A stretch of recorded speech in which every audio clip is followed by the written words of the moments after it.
नमस्कार ते सत श्री अकाल। मैं हूं अनोखा अंकित और ये है ओए क्रिकेट।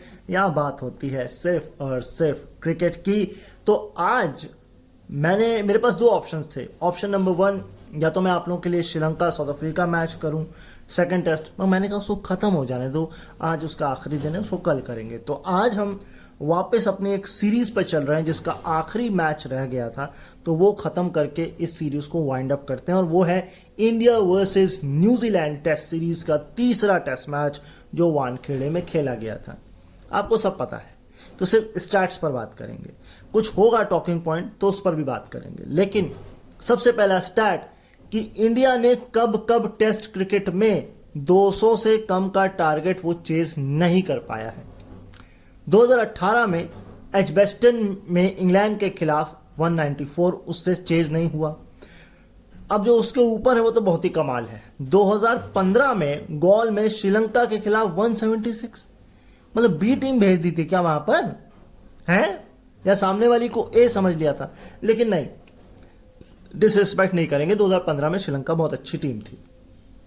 अब 147 वानखेड़े 2024 न्यूजीलैंड के खिलाफ, लेकिन इससे भी ऊपर है 1997 ब्रिज टाउन वेस्ट इंडीज के खिलाफ 120 चेज नहीं कर पाए थे हम। हाँ, वो मैं समझ सकता हूँ, उसमें कोई इशू नहीं, क्योंकि वेस्ट इंडीज उस समय बढ़िया टीम थी और हमारा जो सारा का सारा दारोमदार था वो कुछ खिलाड़ियों पर था। और अगर 5 विकेट गिर जाते थे तो हम टीवी रेडियो सब बंद कर देते थे, क्योंकि हमें पता है इसके बाद कुछ नहीं होने वाला। ठीक है, तो चलिए आगे बढ़ते हैं। तो भाई अगला स्टैट ये कहता है कि हाईएस्ट सक्सेसफुल जो डिफेंड कर लिया न्यूजीलैंड ने। अब इंडिया जो बना नहीं पाई और जो न्यूजीलैंड ने डिफेंड कर लिया, तो 246 रन ये सबसे बड़ा जो है उन्होंने डिफेंड किया हुआ है 1999 में द ओवल में इंग्लैंड के खिलाफ, होबार्ट में 2011 में ऑस्ट्रेलिया के खिलाफ 241, इसके अलावा आबू धाबी 2018 पाकिस्तान के खिलाफ 176। लेकिन यह मैच एजाज पटेल का डेब्यू मैच था और इस मैच में उन्होंने 59 रन देकर 5 विकेट लिए थे।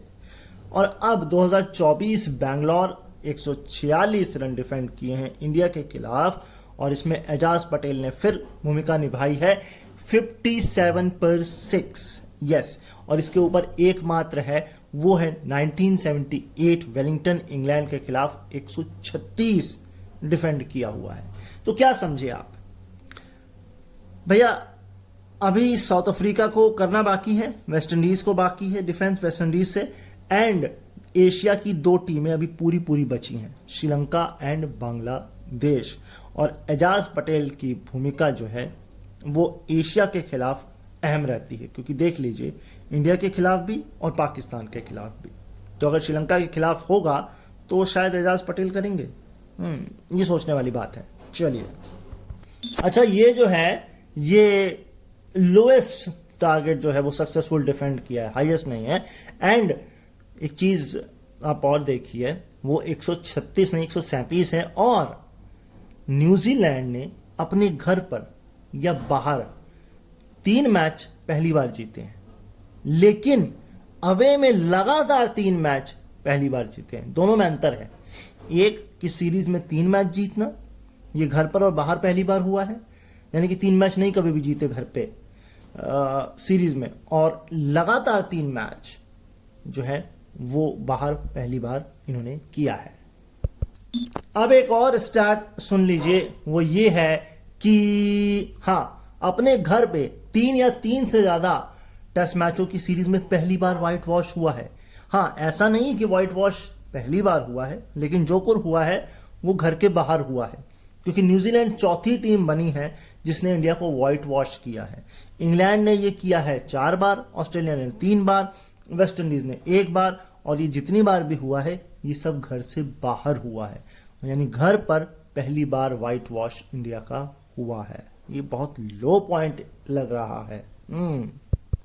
ऐसा पहली बार हुआ है कि इस टेस्ट मैच की चारों इनिंग में जो विकेट्स लिए हैं अक्रॉस द चारों इनिंग वो लेफ्ट आर्म स्पिनर्स ने लिए हैं।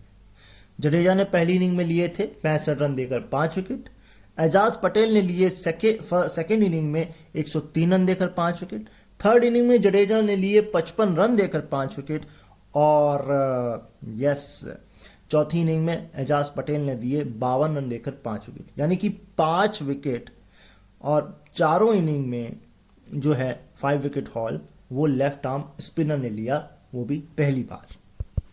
एक ही मैच में न्यूजीलैंड की तरफ से 2 बार 5 विकेट हॉल किसने किसने लिए हैं या मल्टीपल 5 किसने लिए हैं। डैनियल विटोरी ने यह काम सबसे पहले किया था ऑकलैंड में ऑस्ट्रेलिया के खिलाफ साल 2000 में, जब उन्होंने 62 रन देकर 5 विकेट और 87 रन देकर 7 विकेट लिए थे। उसके बाद छठोग्राम 2004 में बांग्लादेश के खिलाफ 70 रन देकर 6 विकेट और 100 रन देकर 6 विकेट, ये भी डैनियल विटोरी ने किया था। मिचेल सेंटनर ने अभी किया है 2024 में पुणे में इंडिया के खिलाफ, और ये था 753 रन देकर और कितने थे 104 रन देकर शायद 6 विकेट थे, राइट। और अब किया है एजाज पटेल ने 103 रन देकर 5 विकेट और 52 रन देकर 5 विकेट, और ये वानखेड़े है 2024 में। और ये ऐसा करने वाले मल्टीपल 5 लेने वाले तीसरे न्यूजीलैंड के बॉलर हैं। 9 बार रिचर्ड हेडली कर चुके हैं, 3 बार डैनियल विटोरी कर चुके हैं, और इंडिया के खिलाफ इंडिया में मल्टीपल 5 लेने का काम इससे पहले सिर्फ सकलैन मुश्ताक ने किया था 1999 में। हाँ, तो ये फैक्ट मैं आपको पहले बता चुका हूं, लेकिन ये फैक्ट अब अपग्रेड हो गया है। दरअसल दोनों इनिंग में 50+ रन, लेकिन स्ट्राइक रेट होनी चाहिए 100 या 100 से ज्यादा की। तो ये वीरेंद्र सहवाग ने किया था वेस्ट इंडीज के खिलाफ दिल्ली में 2011 में, जब उन्होंने पहली इनिंग में बनाए थे कितने रन 55 रन 46 बॉल में, और दूसरी इनिंग में 55 गेंद में 55 रन। ठीक, उसके बाद ये काम किया यशस्वी जायसवाल ने कानपुर बांग्लादेश के खिलाफ 2024 में, जब 72 रन बनाए थे 51 गेंद में, और फिर 51 बनाए थे 45 गेंद में। और अब कर दिया है ऋषभ पंत ने न्यूजीलैंड के खिलाफ वानखेड़े 2024 में। पहली इनिंग में बनाए थे 59 गेंद में 60 और दूसरी इनिंग में बनाए 57 गेंद में 64 रन्स। लेकिन ऊपर की जो 2 हैं उसमें तो हम जीत गए थे, ये मगर हम हार गए। हाँ, क्योंकि कोई और चला नहीं। हाँ, एक विजिटिंग बॉलर ने भारत के किस एक वेन्यू में सबसे ज्यादा विकेट निकाले हैं? कॉर्टनी वॉल्श ने वानखेड़े में लिए हैं 17 विकेट, ईडन गार्डन में रिची बेनॉट ने लिए हैं 18 विकेट, इयान बॉथम ने वानखेड़े में लिए थे 22 विकेट, और इस रिकॉर्ड को अब तोड़ दिया है एजाज पटेल ने वानखेड़े में 23 विकेट, जिसमें से एक मैच में 10 विकेट हैं पिछली बार जब आए थे, और इस बार 2 इनिंग में मिला के ले गए 10। तो 10 लेना तो इनको लगता है अब कैसे भी लें, तोड़ के लें चाहे जोड़ के लें, मुझे तो वानखेड़े में लेना ही लेना है। तो हम क्या करें, मतलब बैन लगा दें क्या इन पे, जैसे शाहरुख खान पे लगाया था वानखेड़े में? हैं, ये फैक्ट बड़ा कमाल का है। सुनिए, सरफराज खान ने इस सीरीज में 6 इनिंग खेली, जिसमें से एक 150 है, और टोटल रन कितना पता है? मात्र 171। एवरेज है 28.50, और सिर्फ इनसे कम जो है वो एक खिलाड़ी है। मतलब क्राइटेरिया क्या है, फिल्टर्स क्या है?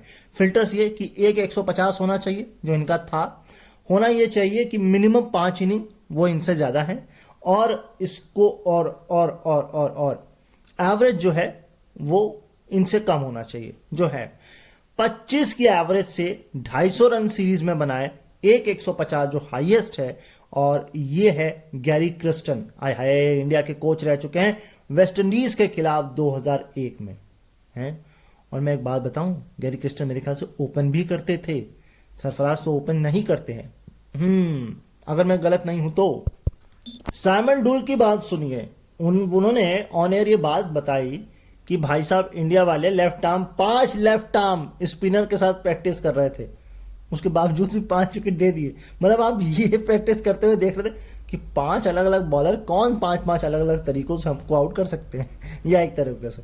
मतलब ये कैसी प्रैक्टिस थी भाई, कि मतलब 5 लेफ्ट आर्म स्पिनर से प्रैक्टिस करने के बाद भी आप विकेट उसी को दे रहे हैं। अच्छा, और सुन लीजिए, इंडिया का इस सेंचुरी में 5 विकेट 41 गेंद में गिर गया, 41 गेंद में 5, और ये लोएस्ट है, क्योंकि इससे पहले जो लोएस्ट था वो 61 था। अहमदाबाद 2010, और वो भी न्यूजीलैंड के खिलाफ था। मतलब हम 5 विकेट अब क्या 31 गेंद में देंगे हैं? ये करने वाले हैं हम? चलो देख लेते हैं ये भी। भाई इस इनिंग में एग्रीगेट में विराट कोहली का लोएस्ट टोटल था 5, दोनों इनिंग में मिला के, और जॉइंट था बॉल के मामले में 13 बॉल दोनों इनिंग में। ये ऑस्ट्रेलिया में क्या किया उन्होंने? नहीं, इस वाले मैच की मैं बात कर रहा हूँ, ये वाला। एग्रीगेट रन तो ज़्यादा होंगे 5 से, लेकिन मुझे बॉलों का मुझे थोड़ा डाउट है, क्या नहीं टूटा होगा? होता तो पता लग जाता। खैर कोई बात नहीं, एक बार रेक्टिफाई करिएगा आपकी। इस वाली सीरीज में ये वाला जो मैच था खास करके एडिलेड वाला, उसमें दोनों इनिंग में मिला के बॉलें कितनी खेली हैं मिल जाएगा, बट मुझे थोड़ा डिग करना पड़ेगा। आप कर लीजिए थोड़ा सा, है ना, थोड़ी मेहनत आप भी कर लीजिए। 25% विकेट जो है एजाज पटेल ने वानखेड़े में लिए अपने करियर के। 80 में से 25 से थोड़ा ज़्यादा हो गया होगा, क्योंकि ये 80/20 था। पॉलिटिक्स नहीं कर रहा हूँ सही में। अब भले 23 विकेट हो गए, तो ये 25 से 26 या 27% हो गया होगा। खैर इतनी मैथ नहीं आती, लेकिन रोहित शर्मा का जो एवरेज है इस कैलेंडर ईयर में टेस्ट क्रिकेट में, वो 30 से भी नीचे आ चुका है। 29.40। ये न्यूजीलैंड सीरीज तक का था। अब ऑस्ट्रेलिया वाले इसमें और घट गया होगा, ठीक है। लेकिन ये इनका कब, और ये तब लोएस्ट है जब इन्होंने, तब से लोएस्ट पहली बार हुआ है जब इन्होंने ओपनिंग करनी शुरू की है 2019 से। लेकिन इसी कैलेंडर ईयर में T20 में इनका एवरेज है 36.13 और स्ट्राइक रेट है 154.66, जो कि इस कैलेंडर ईयर में हाईएस्ट है। ऑल्दो इन्होंने T20 क्रिकेट से संन्यास ले लिया है ना। लेकिन ये बात क्या दर्शाता है? ये 2-3 चीज़ों की तरफ इशारा कर रहा है। हम सिर्फ T20 खेलना जानते हैं भाई, हमको टेस्ट में इंटरेस्ट नहीं है, वो तो हम पे थोप दिया जाता है, हम खेल रहे हैं मजबूरी में, ठीक। हम खेलते T20 इसलिए हैं बढ़िया कि भैया हम बढ़िया खेलेंगे तो सेलेक्टर्स और जो फ्रेंचाइज ओनर हैं उनकी नज़रों में आएंगे और हमको खरीद लिया जाएगा, और हमको मतलब भी उसी से है। हमको खेलना ही IPL बढ़िया है, हमको खेलना ही T20 बढ़िया है। इंडिया से कह दो कि भैया टेस्ट वनडे सीरीज में मत रखा करें, हमें कोई इंटरेस्ट नहीं है। समझ आ रही है? और ये बात अगर आप इंग्लैंड ऑस्ट्रेलिया से कहेंगे तो ये वो उसका उल्टा है, उनको टेस्ट क्रिकेट पसंद है, हमें नहीं पसंद। हम तो ज़बरदस्ती खेल रहे हैं, हमको क्या ही पड़ी है बॉर्डर गावस्कर ट्रॉफी लेने से, वर्ल्ड टेस्ट चैंपियनशिप से। हमें IPL की ट्रॉफी चाहिए भाई, हमें T20 वर्ल्ड कप। देखिए मैं डिसरिस्पेक्ट नहीं कर रहा हूँ T20 की, but test cricket is the real cricket. चाहे आप जितना T10 लीग खेल लें, जितना T20 खेल लें, हमें तो टेस्ट ही में बढ़िया लगता है भाई। हाँ सीधी सी बात है। ऐसा मैं कह सकता था कि ऐसा पहली बार हुआ है कि जब इंडिया में किसी ने 150 से कम डिफेंड किया हो, लेकिन अब ये 2 बार हो चुका है। एक बार तो ये, लेकिन इससे पहले 150 से कम इंडिया ने ही डिफेंड किया है 107 रन ऑस्ट्रेलिया के खिलाफ वानखेड़े 2004 में। और इंडिया ने जो एक लोएस्ट टोटल है जो वो चेज नहीं कर पाया, वो इससे पहले जो था, जो अब वो चेंज नहीं कर पाया, इससे पहले 221 रन बैंगलोर 1987 16 रन से हार गया था। हारा भी किससे था? जो आप लोग चिल्लाते रहते हो ना इधर इधर, खेलने नहीं जाएंगे, खेलेंगे नहीं, हैं? पाकिस्तान ने हराया था बैंगलोर में। समझ में आ रही है? हाँ ठीक है, वो अलग बात है कि उस समय पाकिस्तान मजबूत टीम थी, लेकिन क्रिकेट से ऊपर कुछ भी नहीं होना चाहिए, ना आपकी पॉलिटिक्स और ना एनीथिंग। मैं अब सारे शब्द नहीं बोलूँगा, आप छोड़ दीजिए, ये पॉलिटिक्स का चैनल नहीं है। मेरे पास है, उसके लिए आपको वेट करना पड़ेगा। इस वाली सीरीज में अश्विन की एवरेज जो है सबसे सेकंड वर्स्ट थी। जी हाँ, 41.22। और इससे बुरी जो इनकी वर्स्ट थी वो थी 52.64 2012-13 में इंग्लैंड के खिलाफ। और इस पूरे करियर में यही 2 हैं जो हम हारे भी हैं और वर्स्ट भी है। यानी कि अगर अश्विन नहीं चले और एवरेज बहुत बेकार रही तो फिर जीतना मुश्किल है। समझ में आ रही है आपकी बात? और हाँ यस, एडिलेड वाला जो 2021 में मैच खेला गया था वो भी डे नाइट था, और उसमें अश्विन ने शायद 4 या 5 विकेट निकाले थे, लेकिन मैच वो 36 पे ऑल आउट हो गए थे, हम हार गए थे। हेजलवुड ने शायद 5 विकेट लिए थे 8 रन दे करके 5 ओवर में। इस बार हेजलवुड नहीं थे। और हाँ, मैं आकाश की वीडियो देख रहा था तो मुझे उसमें पता चला कि बात चली हेजलवुड की, तो मैंने कहा आपको बता देता हूँ, क्योंकि अलग से हम आईपीएल के लिए कुछ अभी कर नहीं रहे, करेंगे, सब्र रखिए, जब आईपीएल आएगा तभी करेंगे। बेंगलुरु में यानी कि एम चिन्ना स्वामी स्टेडियम में कभी भी आईपीएल मैच नहीं खेला है हेजलवुड, और ना ही कोई इंटरनेशनल मैच खेला है हेजलवुड। ये कौन सा सैंपल साइज देख के आपने खरीद लिया भाई हेजलवुड को, हैं? मुझे तो ये बात नहीं समझ में आ रही आपके। चलिए खैर कोई बात नहीं। इस पूरे सीरीज में 31 छक्के मारे हैं। अभी मेरे पास एक कॉल आ गया और वो कॉल कहता है कि हमने आपकी कंप्लेंट के लिए आपकी कॉल को दिल्ली पुलिस को ट्रांसफर किया है। मैंने कहा किसने, हो सकता है मैंने कुछ आपके साथ कुछ गलत बोल दिया होगा यूट्यूब पे। खैर मैंने कॉल काट दी, उसके बाद चेक किया कि वो इंडिया का नंबर ही नहीं है, वो +68 कहीं का है। मतलब सोच लीजिए, मैं अभी इतना फेमस भी नहीं हुआ हूँ और मेरे साथ ये हो रहा है। खैर कोई बात नहीं। तो हम बात कर रहे थे कि एक सीरीज में सबसे ज्यादा छक्के तो न्यूजीलैंड ने इस सीरीज में 31 सिक्सेस मारे हैं और अपना रिकॉर्ड बनाने से वो चूक गए, क्योंकि उन्होंने जो हाईएस्ट 6 मारे हैं एक सीरीज में वो है 32, और ये उन्होंने किया है पाकिस्तान के खिलाफ यूएई में 2014-15 की सीरीज में। और अगर मैं इंडिया की बात करूं, यानी कि इंडिया में, तो ये जॉइंट हाईएस्ट है, क्योंकि 31 ही छक्के ऑस्ट्रेलिया ने मारे हैं। कितने, हाँ, 3 मैचों की सीरीज में, ये शायद 2001 की सीरीज है। और हाईएस्ट जो है वो 32 है वेस्ट इंडीज का 74-75 में। उन्होंने 5 मैच की सीरीज में 32 सिक्सेस मारे हुए हैं। भाई जडेजा ने अपना बेस्ट बॉलिंग फिगर अप कर लिया है। बेस्ट क्या कर लिया है? बेस्ट कैसे हो गया भाई? क्योंकि इससे पहले जो था वो तो था 110 पे 10 विकेट, और ये था ऑस्ट्रेलिया के खिलाफ दिल्ली में 2023 में। अब है 120 पर 10। लेकिन बात क्या है, रुकिए, हाँ, ये सेकेंड बेस्ट बॉलिंग परफॉर्मेंस है जडेजा का, 120 रन देकर 10 विकेट। इससे पहले जो बेस्ट इनका है वो है 110 रन देकर 10 विकेट ऑस्ट्रेलिया के खिलाफ दिल्ली 2023 में। और ये पहले ऐसे बॉलर हो गए हैं जिन्होंने बोथ इनिंग में 5-5 विकेट लिए हैं। लेकिन न्यूजीलैंड के खिलाफ ये इनका पहला 5-4 है। मल्टीपल, या अब मल्टीपल कहें या 5-4 कहें, क्योंकि अश्विन का है, उन्होंने 2 बार जो है वो 5 विकेट हॉल न्यूजीलैंड के खिलाफ लिया है। तो अगर इसे आप इनिंग में ले लें, मल्टीपल, सिंगल टाइम ले लें, मतलब कुल मिलाकर के 5-4 की बात हो रही है। कुछ कंफ्यूजन है, क्लियर कर देता हूं। अश्विन ने 2 बार लिए हैं न्यूजीलैंड के खिलाफ। पहली बार लिया है न्यूजीलैंड के खिलाफ जडेजा ने, लेकिन 2 बार ले लिए हैं एक ही मैच में, तो मल्टीपल हो गए। और बेस्ट बॉलिंग जो है सेकंड हो गई है। फर्स्ट जो है वो दिल्ली में है ऑस्ट्रेलिया के खिलाफ 2023 में 110 रन देकर 10 विकेट, और अब 120 रन देकर 10 विकेट।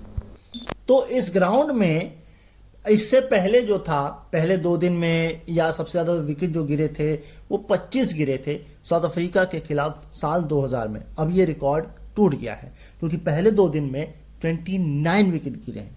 और अगर मैं आपको न्यूजीलैंड का डाउनफॉल बताऊं, जो उनके विकेट ये जो होते हैं ना लोअर मिडिल ऑर्डर या मिडिल ऑर्डर, जो कोलैप्स उनका जो हुआ है, ऑल्दो पुणे में पहली इनिंग में 62 पर गिरे थे कितने, 7 विकेट। हाँ, क्योंकि इनका स्कोर था 191 पर 3, नहीं 97 पर, और 259 पर ये ऑल आउट हो गए थे। मुंबई में ये नहीं, पुणे में सेकेंड इनिंग में 24 पर 5, हाँ 24 पर 5 गिरा था, 231 पर 3 था, नहीं 5 था, और 255 पे ऑल आउट हो गए थे। अब इनके साथ ये हुआ है मुंबई की फर्स्ट इनिंग में 76 पर 7, यस, ये इनका कोलैप्स हुआ है। 76 पर 7 क्या स्कोर था, 159 पर 3 था, और फिर आप जोड़ लीजिए कितना बनता है ना, थोड़ी मैथ कम मैं बता दूंगा फिर भी। लेकिन सेकेंड इनिंग में जो था वो 171 पर 9 डिक्लेयर किया है और ये था 77 पर 6। मैं ये दोनों स्कोर बता देता हूं आपको। हाँ, तो 191 पर 3 था और 235 पर ऑल आउट हो गई थी मुंबई में फर्स्ट इनिंग। दूसरी में थी 94 पर 3 और 171 पर 9 ये डिक्लेयर किया है। अब डिक्लेयर किया है या इनका एक प्लेयर इंजर्ड था, मुझे लिटरली याद नहीं है। मोस्ट प्रॉब्ली ये जो था इंजर्ड तो नहीं हुआ होगा क्योंकि ऐसी कोई खबर तो है नहीं। चलिए खैर, अब अगला स्टार्ट ये है कि भैया इंडिया के खिलाफ इंडिया में ही दोनों इनिंग में न्यूजीलैंड की तरफ से 50 प्लस स्कोर किसने किसने किया है। तो लेटेस्ट विल यंग है जिन्होंने कर दिया है 2024 में, बना दिए हैं 70 पहली इनिंग में थे और अब 50 है ना, 50 जितना भी आप मान लें। 70 था ना, 71 था शायद, हाँ अच्छा। इसके ऊपर है कानपुर 2021 टॉम लेदम, यस 95 और 52। और साल 2003 में एक ही ग्राउंड था अहमदाबाद जब नेथन एस्टल और क्रेग मैकमिलन ने ये काम किया था। नेथन एस्टल ने बनाए थे 103 और 51 नॉट आउट और मैकमिलन ने बनाए थे क्रेग मैकमिलन ने 54 और 83 नॉट आउट, यस। अच्छा, दिनेश कार्तिक ने भी ऑन एयर एक बात बोली, जब इंडिया की लास्ट इनिंग थी तो हैवी रोलर नहीं यूज किया न्यूजीलैंड ने, ये इंपैक्ट दिया होगा। राइट। अच्छा, ब्लंडल और जडेजा की राइवलरी इस सीरीज में क्या रही? 4 इनिंग जिसमें 37 बॉल खेली, 22 रन बनाए और 3 बार आउट किया और तीनों बार बोल्ड आउट किया। एवरेज 7.33 का। भाई किसी और तरीके से भी आउट हो लेते कि मतलब भाई हमको नहीं खेलना, तुम बोल्ड कर दो यार, हैं ऐसा कुछ। मतलब टॉम ब्लंडल ने कसम खा रखी उन्होंने बढ़िया नहीं खेलना। ये इंडिया की इनिंग से ही चला आ रहा है। मतलब टॉम ब्लंडल का इंडिया के खिलाफ रिकॉर्ड क्या है सुन लीजिए। 13 run, 2 run, 8 run, 0 run, 5 run, हाँ 5 रन, हाँ ना 5 रन, 5 की 6, 5 है, 3 रन, 5 है 5 है, हाँ 5 run, 3 run, 41 run, 0 run, 4 run. और at least 6 inning visitor wicket keeper ने जो इंडिया में खेली है उन अमंगस्ट में सबसे लोएस्ट एवरेज है इनका 8.44। भैया कब मानोगे? टीम से निकालने जाओगे तब मानोगे।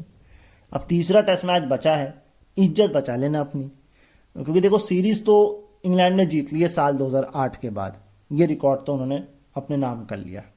अच्छा, अगर 2024 की बात करें तो रिकॉर्डधारी ऐसे रिकॉर्ड टूटे हैं जो लंबे समय बाद, जैसे इंडिया ने वर्ल्ड कप काफ़ी लंबे समय बाद जीता और ये जो है मतलब अब आप सोच ही लीजिए ना, लंबे लंबे जो है वो रिकॉर्ड टूटे हैं इस पूरे साल में, यस।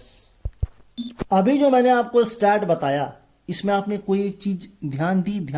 हाँ, वो उसमें मिसिंग थी, छुपी हुई थी, वो ये कि जो नाथन एस्टल और क्रेग मैकमिलन ने दोनों ही इनिंग में 50 प्लस की पार्टनरशिप की थी अहमदाबाद 2003 में, वो इससे पहले थी सबसे, और उसके बाद अब हुई है ओपनिंग पार्टनरशिप दोनों इनिंग में 50 प्लस की, जो की है विल यंग और कौन, टॉम लेदम ने। हाँ समझ में आया? तो सोच लीजिए ओपनिंग होना कितना मुश्किल है इंडिया में, और कर लेंगे तो आधी बाजी तो आप जीत ही जाएंगे, यस। नहीं, डैरल मिचेल है, करेक्शन कर देता हूं, तो लेदम नहीं है, डैरल मिचेल है। खैर, मैं ये स्टार्ट पिछली बार भी बता चुका हूं, लेकिन ये भी अपग्रेड हुआ है।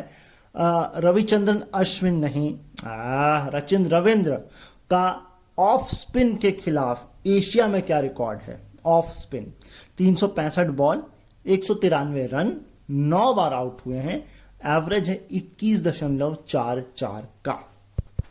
एक करेक्शन और कर देता हूं, नहीं तो आप अगली वीडियो से पहले, मतलब पॉडकास्ट से पहले आप कमेंट में भर भर के बोलोगे करेक्शन नहीं किया।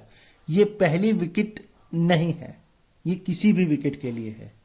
मतलब दोनों इनिंग में न्यूजीलैंड की तरफ से इंडिया के खिलाफ किसी भी विकेट के लिए, है ना, क्योंकि ओपनिंग करने कौन आए थे?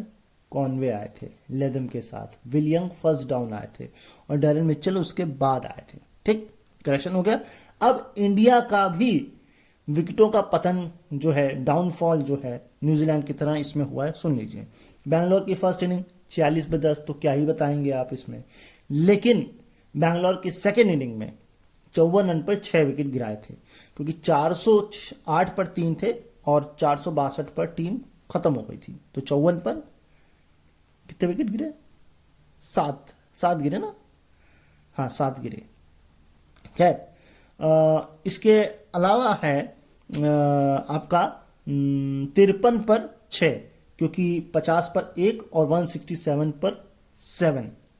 हाँ, अब ये केवल ये डाटा है, क्योंकि इसके बाद तो टेल एंडर शुरू हो जाता है, उससे कोई मतलब है नहीं। ठीक, ये आपके हो गए बैंगलोर के। ये पुणे की फर्स्ट इनिंग थी जो मैंने आपको 53 पर जो बताया। पुणे की सेकेंड इनिंग में क्या हुआ था? 71 पर 6। यहां स्कोर क्या था? 96 पर 4 और 167 पर खत्म। समझ आ गया? 96 पे 1 था शायद और 167 पे 7 था, मैं कंफर्म करता हूं। फिर लास्ट सुन लीजिए, मुंबई की फर्स्ट इनिंग में 83 पर 6, 180 पे 4 और 263 पर ऑल आउट। ये करेक्ट है, बाकी मैं आपको करेक्ट करता हूं। हाँ जी, तो 54 पे 7 है, यानी कि 402 पर 3 से 408 पर 3 से 462 बैंगलोर सेकेंड इनिंग। एंड इसके बाद 53 पर 6 है, वो है 50 पर 1 से लेकर आपका 103 पर 7। और ये पुणे की फर्स्ट, पुणे की सेकंड है 71 पर 6 और ये एक बार फिर 96 पर 1 से 167 पर 7 है। कंफर्म हो गया? अब कोई डाउट नहीं होना चाहिए। नेक्स्ट, अब आप ग्राउंड में वंदे मातरम चिल्लाएं, जोश नहीं आ रहा। कोहली रोहित चिल्लाएं, जोश नहीं आ रहा। अब पता नहीं क्यों नहीं आ रहा। खैर, अश्विन पहली बार विकेटलेस रहे हैं जब न्यूजीलैंड पूरी तरह से बोल्ड आउट हो गई। ठीक, विराट कोहली अपने घर पर पहली बार टेस्ट में रन आउट हो गए, ये भी बड़ी कमाल की बात है। अच्छा, जडेजा भाई साहब जो हैं वो अपने जब ड्रिंक ब्रेक हो रहा है न्यूजीलैंड वगैरह, कोई आ रहा है सब, तो उससे कह रहे हैं भैया कोल्ड ड्रिंक, अपनी ड्रिंक मुझे दे दो। उसके बाद उसकी पीठ भी थपथपा रहे हैं, भाई क्या चल क्या रहा भाई है। खैर, जडेजा ने अब टॉप 5 विकेट टेकर में अपना नाम ले लिया है इंडिया की तरफ से, क्योंकि उन्होंने इस मैच में पीछे छोड़ा है जहीर खान और ईशांत शर्मा को, दोनों के 311 थे। अब जडेजा के 312, उससे ऊपर हो चुके हैं। खैर, फिर भी सबसे ऊपर तो कुंबले हैं 519, नहीं 500 नहीं 619, 533 अश्विन, इसके बाद 434 कपिल देव, 417 हरभजन सिंह और अब जडेजा 312। अच्छा, एक चीज और हुई है भैया, विराट कोहली थोड़ा बैंटर कर रहे थे। क्या कर रहे थे? हाँ, वो डैरेन मिचेल अगर क्रीज से बाहर जा रहे थे तो थ्रो मार के अंपायर से कहते हैं बॉल डेड हो चुकी है, ओवर हो चुका है अंपायर मजाक में, आउट ले सकते हैं क्या? एंड इसके अलावा वॉशिंगटन सुंदर ध्रुव जुरेल की टी शर्ट पहन के खेल रहे थे। हैं, क्यों? इनकी बनी नहीं कि धुली नहीं कि इनके साइज की बनी नहीं। हाँ, खैर कोई कुछ भी हो सकता है। हाँ, हो सकता है। खैर, एक चीज और है, वो ये है कि विल यंग ने 8 बार 50 मारी, लेकिन एक भी बार सेंचुरी में कन्वर्ट नहीं कर पाए हैं। और अगर न्यूजीलैंड की तरफ से बात करूं, जेरेमी कोनी और स्टीवन फ्लेमिंग ही इनसे ऊपर है 10 बार, जब अपनी मेडन सेंचुरी की बात हो रही है यहां पर। जेरेमी कोनी को तो आप सुन सकते हैं टॉक स्पोर्ट 2 पर, हाँ, तीसरे जो टेस्ट मैच है उसमें, क्योंकि वो कमेंट्री कर रहे हैं। पहले 2 मैच में तो की है, इंडिया वाले में की थी कि नहीं, हाँ मुझे नहीं आइडिया है, लेकिन हाँ इंग्लैंड वाले में तो कर रहे हैं वो। अच्छा, वनडे तो सोचिए मुंबई में इस वक्त पर जब ये मैच हुआ, टेस्ट मैच खेलना बहुत मुश्किल है। आपको याद होना चाहिए, ग्लेन मैक्सवेल खड़े खड़े खेल रहे थे। आदिल रशीद भैया टॉस जीत कर भी गलत निर्णय लेने के बाद क्या हुआ था। अच्छा, तो अब तो टेस्ट मैच खेल रहे हैं, जो भाई अंपायर से लेकर खिलाड़ी से लेकर सब परेशान है। और विजिटर्स को सबसे ज़्यादा प्रॉब्लम होती है, हमको नहीं होती है ऐसी बातें, क्योंकि अब तो ग्लोबल वार्मिंग का टाइम है। लेकिन आइस टावल्स आ रहे हैं, अनऑफिशियल ड्रिंक ब्रेक्स हो रहे हैं, अंपायर्स ड्रिंक्स ले रहे हैं, चेयर्स आ रही हैं, बहुत बहुत बहुत बहुत बहुत कुछ हो रहा है। और एक स्पाई कैमरा। अब भैया वो कहता है पहले हमसे बात कर लो, थोड़ा लंच होने से पहले खड़ा हो जाता है। एक बार यशस्वी ने उसको देखा, घूरा उसकी तरफ, अरे भगाओ इसको यार, ये मैच खराब करता है, कॉन्सेंट्रेट भंग करता है। ये स्पाई कैम का अभी तक तो जिक्र मुझे ऑस्ट्रेलिया सीरीज में हुआ नहीं, आपने देखा? हुआ तो बताइएगा ज़रूर। यहाँ कुछ ज़्यादा ही क्लोज मुझे लगता है देखने होते हैं मुहासे, कहाँ है खिलाड़ी के, दाढ़ी चिट्टी तो नहीं हो गई। स्पाई कैम चलो ठीक है, इट्स ओके फाइन, अब ज़्यादा नहीं बोलते हैं। खैर, वॉशिंगटन सुंदर ने सचिन रविंद्र को 3 बार आउट किया है और तीनों बार इन्होंने भी बोल्ड मारा है। 28 गेंदें खेली हैं और 12 रन बनाए हैं, और तीनों बार सुंदर के हाथों जो है वो अति सुंदर तरीके से आउट हो गए हैं सचिन रविंद्र। तो भैया बॉलें तो खेल ली विराट कोहली ने, क्योंकि मैंने चेक कर लिया 21 बॉलें तो सेकंड इनिंग में ही खेल ली, तो ये रिकॉर्ड अपने आप से धराशायी नहीं हो पाया, तो सारी अटकलें खत्म। अच्छा, 2 आखिरी के स्टैट आपको बता देता हूं, उससे पहले एक खबर बता देता हूं। वो ये कि अगर आप बैंगलोर की टीम को देखेंगे बड़े ध्यान से, तो टॉप के 7 बैट्समैन सारे के सारे राइट हैंडर हैं। हाँ, जो मेन है, वैसे तो है जैकब बेथल उनके पास जो लेफ्ट हैंडर है, लेकिन फिर भी लेफ्ट हैंडर नहीं लिए, सारे राइट हैंडर ही ले डाले हैं। चलो खैर, अच्छा मेरे ख्याल से लखनऊ या गुजरात किसी एक टीम में सबसे ज़्यादा लेफ्टीज भी हैं, जहाँ तक गुजरात है। खैर, स्टार्ट एक कि सिंस 2000 से कोई भी टीम इंडिया को वाइट वॉश नहीं कर पाई थी, एटलीस्ट 2 टेस्ट मैच, ये काम न्यूजीलैंड ने कर दिया। इसके अलावा इंडिया इससे पहले सीरीज ट्रेल करते हुए वानखेड़े में आया था साल 2004 में शायद ऑस्ट्रेलिया के खिलाफ। यानी 20 साल बाद हम वहीं लौट आए। और भी एक स्टैट था, बट वो मेरे पल्ले नहीं पड़ा, वो वानखेड़े का स्टैट था, बट मेरे सर के ऊपर से हो गया। किसी को पता लगे तो मुझे ज़रूर बताइएगा। लेकिन on this note, now I have to call off today's episode. So I will meet you tomorrow, definitely with South Africa versus Sri Lanka, second test match. Facts. Till then, take care of yourself and मैं क्या कहता हूँ, हिंदी में बोल दूँ, English में मज़ा नहीं आ रही ना। तो जो मैं कहता हुआ जाऊँगा वो ये है कि अपना ख्याल रखिए, मुझे अपने दिलों में याद रखिए, एंड चैनल पे नए हैं तो सब्सक्राइब कर लीजिए, लाइक कमेंट शेयर अपनी श्रद्धा अनुसार करिए। मुलाकात होती है कल आपसे, कल करेंगे आपसे मुक्कालात, गुफ्तगू, जो भी आप कहें। तब तक के लिए नमस्कार।